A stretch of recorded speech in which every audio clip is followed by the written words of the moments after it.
I, 32M, have been married to my wife Eileen, 29F, for 5 years. We met during our college days when I was a senior and she was a sophomore. It was at a mutual friend's birthday party, and I remember being struck by her infectious laugh and kind eyes. We hit it off immediately, bonding over our shared love of obscure indie bands and terrible sci-fi movies. Our relationship progressed quickly, and within a year, we were practically inseparable. After graduation, we both landed jobs in the same city. I started working for a tech startup, while Eileen pursued her passion for graphic design. We moved in together, and 2 years later, I proposed during a weekend getaway to the mountains. It was a simple, intimate moment, just the two of us, a stunning sunset, and a promise of forever. Our wedding was a small affair, just close family and friends. That's when I first met Eileen's older brother, Max, 34M. He showed up late to the ceremony, reeking of alcohol, and proceeded to give a rambling, inappropriate speech during the reception. I was furious, but Eileen just laughed it off, saying, "That's just Max being Max." From that day on, Max and I never really got along.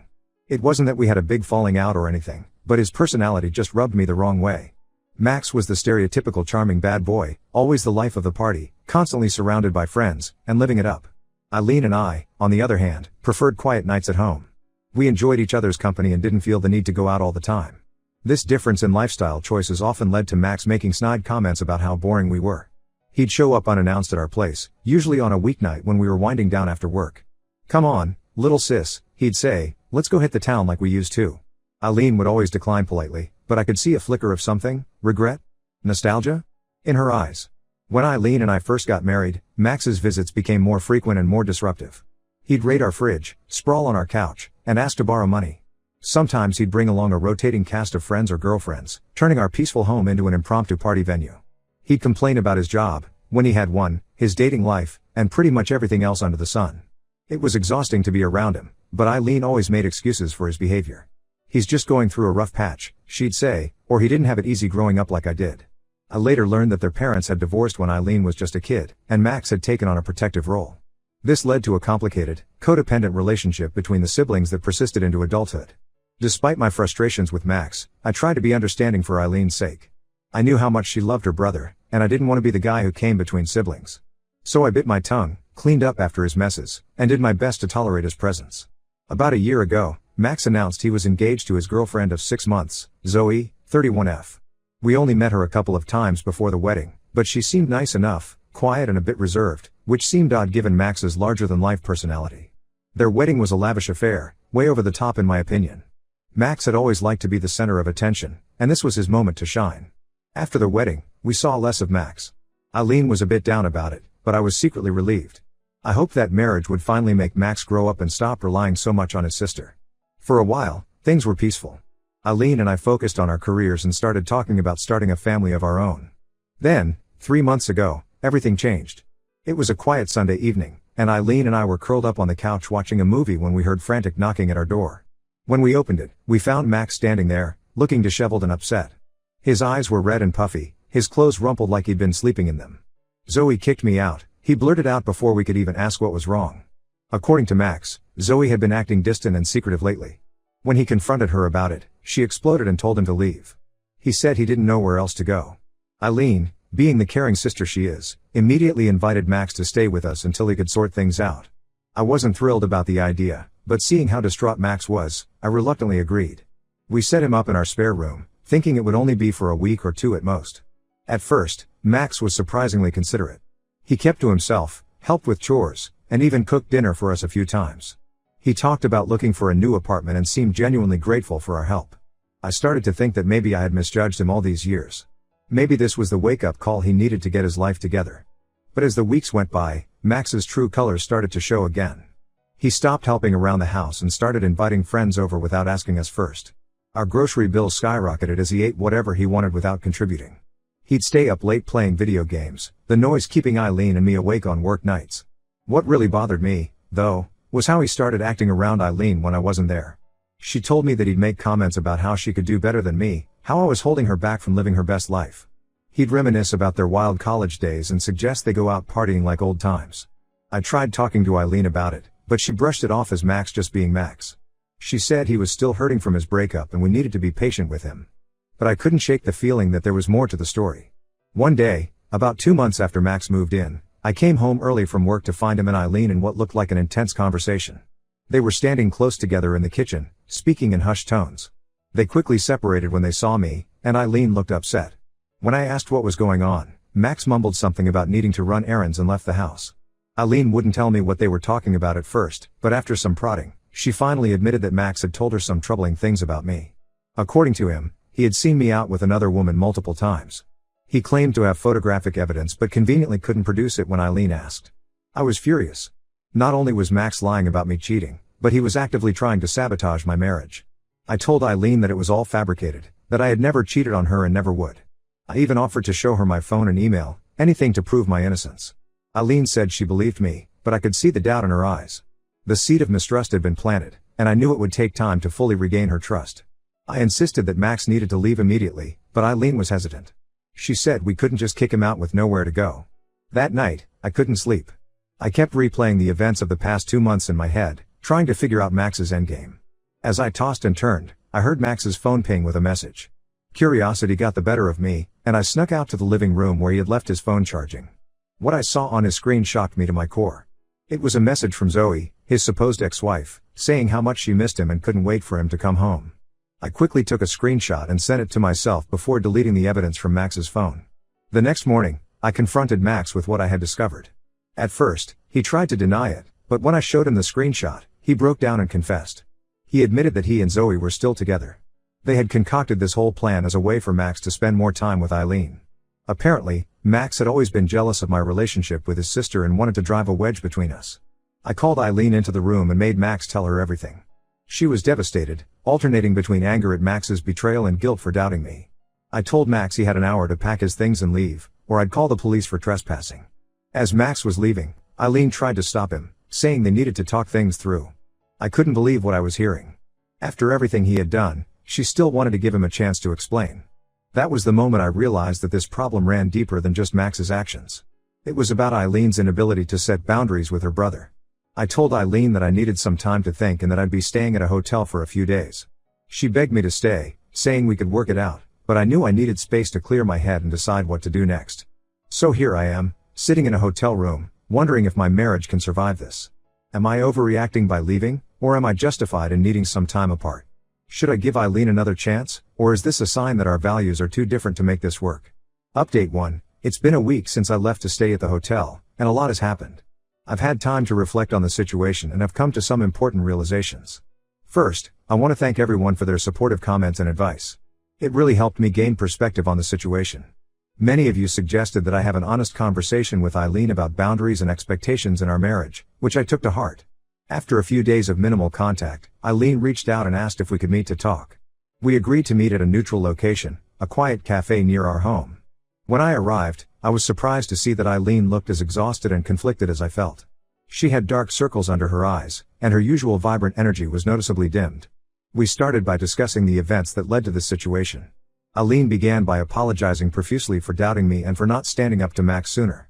She admitted that she had always struggled with setting boundaries with her family, especially Max, due to their difficult childhood. Eileen opened up about their past, sharing details she had never told me before. Their parents had gone through a bitter divorce when they were teenagers. Their father, an alcoholic, had left abruptly, leaving their mother to raise 2 kids on her own. Max, being older, had taken on a protective role over Eileen.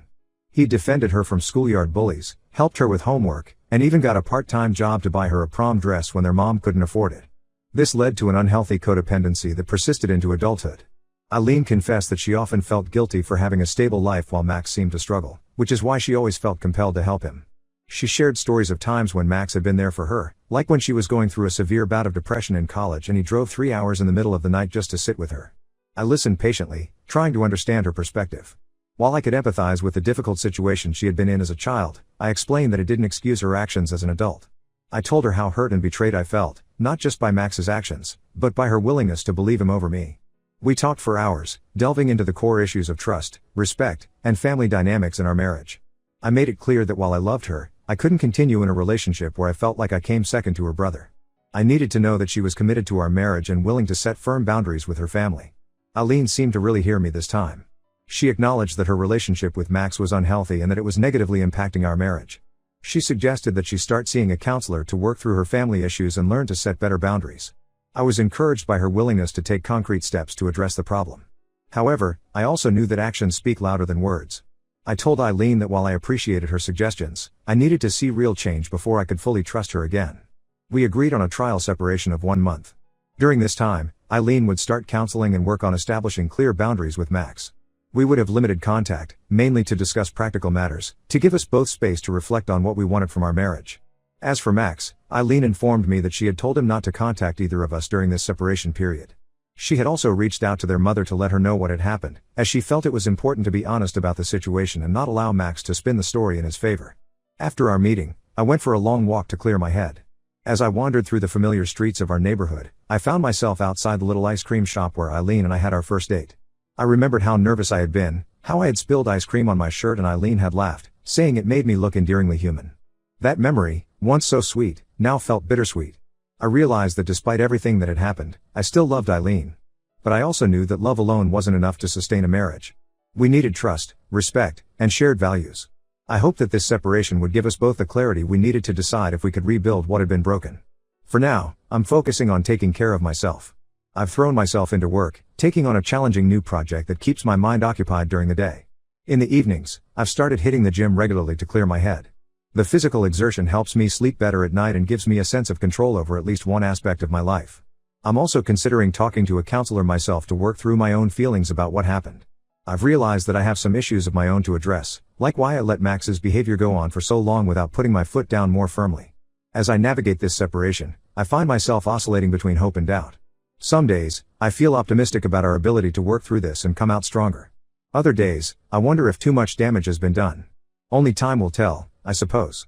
I'll keep you all updated on how things progress over the next month. Thank you again for all your support during this difficult time. Update 2. It's been a month since my last update, and I wanted to share what's been happening. The separation period has been challenging but enlightening for both Eileen and me. Throughout the month, Eileen has been attending weekly counseling sessions. She's been working hard on understanding her family dynamics and learning to set healthier boundaries. We've had minimal contact as agreed, but the few times we've spoken, I could sense a change in her demeanor. She seemed more confident and self-aware. About 2 weeks into our separation, Eileen called me with some news. Her voice was shaky, and I could tell she had been crying. She had discovered that Max's lies went even deeper than we initially thought. Apparently, he had been fired from his job months ago and had been pretending to go to work while actually spending his days gambling. Eileen had found out when their mother called her, worried sick because Max had shown up at her doorstep, desperate for money. He owed thousands of dollars to some shady characters and was scared for his safety. When their mother couldn't give him the money, he broke down and confessed everything. His wife, Zoe, hadn't kicked him out. She had left him due to his gambling addiction and the massive debt he had accumulated. The story about her cheating was a complete fabrication. Zoe had actually been trying to get Max help for months, but he had refused, insisting he could stop anytime he wanted. This revelation shed new light on why Max had been so desperate to stay with us. He wasn't just trying to interfere in our marriage, he was hiding from his own problems and using us as a safety net. The realization that he had manipulated not just us, but his entire family, was a turning point for Eileen. She told me that she had confronted Max about his lies. It wasn't an easy conversation. Max had tried to justify his actions, saying he was scared and didn't know what else to do. But for the first time, Eileen didn't let him off the hook. She told him that while she loved him and wanted him to get help, she needed space from him to focus on herself and our marriage. She even went as far as to block his number and social media accounts. I was impressed by Eileen's actions. It showed me that she was serious about making changes and prioritizing our relationship. However, I still felt cautious. Years of enabling behavior don't change overnight, and I needed to see consistent effort over time. As for me, I've been doing a lot of self-reflection during this time. I realized that I had also played a part in enabling Max's behavior by not standing up for myself more firmly in the past. I've been working on being more assertive and communicating my needs more clearly. I've also been reconnecting with old friends and hobbies that I had neglected. I started playing guitar again, something I used to love but had given up due to the demands of work and married life. The simple act of creating music has been incredibly therapeutic. Yesterday marked the end of our agreed-upon separation period, so Eileen and I met to discuss our next steps. We had a long, honest conversation about what we both want and need from our relationship. We met at our favorite park, the place where we used to have picnics when we first started dating. The familiar setting felt both comforting and strange, given the circumstances. Eileen shared the progress she's made in therapy and the insights she's gained about her relationship with her family. She talked about how she started to understand the roots of her codependency with Max, tracing it back to their tumultuous childhood. She's been working on differentiating between helping and enabling, and learning to prioritize her own needs and well-being. She apologized again for her past actions and presented a plan for how she intends to maintain boundaries moving forward. This included continuing her therapy, setting clear limits on her interactions with Max, and committing to open communication with me about any family issues that arise. I expressed my appreciation for her efforts but also my lingering concerns. Trust, once broken, takes time to rebuild. I shared how hurt I had been by her initial doubt in me and how it had shaken my faith in our relationship. We both agreed that while we want to work on our marriage, we're not ready to fully reconcile yet. We've decided to extend our separation for another month, but with some changes. We'll start having weekly date nights to reconnect and rebuild our relationship. These won't be elaborate affairs, just simple activities like going for a walk or cooking dinner together. The goal is to rediscover the connection that brought us together in the first place, without the pressure of immediately jumping back into full-time cohabitation. We've also agreed to attend couples counseling together to work on our communication and trust issues. I think having a neutral third party to guide our discussions will be helpful as we navigate this delicate period in our relationship. As for Max, Eileen has maintained her distance from him. She's encouraged him to seek help for his gambling addiction but has made it clear that she won't be offering financial or housing support. It's a difficult stance for her to take, but she understands it's necessary for both Max's recovery and the health of our marriage. I'm cautiously optimistic about our future. We still have a lot of work to do, but I can see that we're both committed to making positive changes. The road ahead won't be easy, but I believe it's worth the effort. I'll update again after this next month to let you know how things are progressing. Thank you all for your continued support and advice. It means more than you know. Update 3, it's been 2 months since my initial post, and I wanted to provide a final update on the situation. A lot has changed, and I believe we've reached a resolution. Over the past month, Eileen and I have been slowly rebuilding our relationship. Our weekly date nights have been a mix of emotions, sometimes awkward, sometimes tense, but also filled with moments of genuine connection and laughter. It's been a reminder of why we fell in love in the first place. One night, we went to the small Italian restaurant where we had our first anniversary dinner. As we sat there, surrounded by the soft glow of candlelight, Eileen reached across the table and took my hand. With tears in her eyes, she told me how grateful she was for this second chance and how committed she was to making our marriage work. It was a small moment, but it felt significant. The couple's counseling has been incredibly helpful. Our therapist, Dr. Martinez, has given us tools to communicate more effectively and work through our trust issues. We've had some tough conversations, but they've all been productive. One session that stands out was when we discussed our different communication styles. I learned that I tend to withdraw when I'm upset, while Eileen prefers to talk things out immediately. Understanding this has helped us navigate conflicts more smoothly. Eileen has continued with her individual therapy and has made significant progress. She's been working on setting and maintaining boundaries, not just with Max, but with other family members and friends as well. I've seen a noticeable change in her confidence and self-assurance. Last week, she told me about a situation where her mother tried to guilt her into lending money to Max again.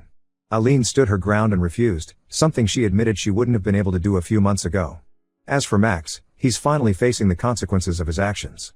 Eileen maintained her distance, which forced him to confront his problems. He's entered a rehabilitation program for his gambling addiction and is slowly working on rebuilding his life. Eileen has been supportive from afar, but firm in not enabling his behavior. She receives updates from their mother but doesn't engage directly with Max. It's been hard for her, but she understands it's necessary for everyone's well-being. Last week, Eileen and I had a long talk about our future. We both feel that we've made significant progress in addressing the issues that led to our separation. While we know we still have work to do, we've decided to end our separation and move back in together. The day I moved back home was both exciting and nerve-wracking. As I unpacked my bags, I felt a mix of hope and apprehension. But seeing Eileen smile as she helped me arrange my things back in our shared closet reassured me that we were making the right decision. We've set clear ground rules for our reconciliation. We'll continue with both individual and couples counseling. We've also established boundaries for family interactions, including limited contact with Max as he works on his recovery. We've agreed to have regular check-ins about our feelings and any concerns that arise, rather than letting things fester. I'm proud of the work Eileen has done and the changes she's made. She's shown real commitment to our marriage and to becoming a stronger, more independent person. I've also grown from this experience, learning to be more assertive and to communicate my needs more clearly. While I can't say our relationship is perfect, I feel we're in a much healthier place now.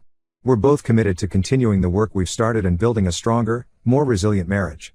Yesterday, as we were having dinner on our balcony, watching the sunset, Eileen turned to me and said, "Thank you for not giving up on us." In that moment, I felt a renewed sense of love and commitment. We've been through a storm, but I believe we've come out stronger on the other side. It's been a challenging few months, but I believe we've come out stronger on the other side. I won't be posting any more updates, as I feel it's time for us to focus on our future privately. I wish you all the best.